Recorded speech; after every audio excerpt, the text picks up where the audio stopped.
আপনি যদি একা আসেন অবশ্যই এই রাস্তাটিতে ভ্রমণ করতে আমি আপনাকে নিষেধ করব।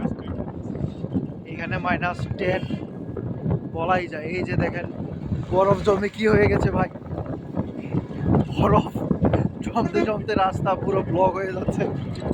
চারদিক দিয়ে এত পরিমাণ বরফ পড়তেছে, দেখেন তুষার স্তূপ।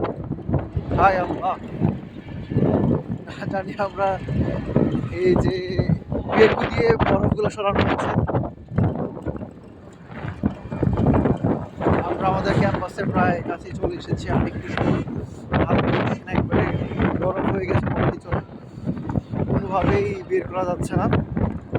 কিছুর মধ্যে আমরা চলে এসেছি আমাদের কাঙ্ক্ষিত ভার্সিটিতে।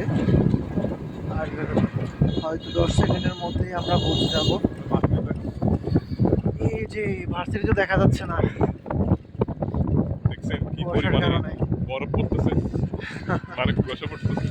ভার্সিটির সামনে তো মনে হয় ঢুকতে পারবো না, কারণ বেকু দিয়ে হচ্ছে মেবি বরফগুলো সরানো হচ্ছে, রাইট?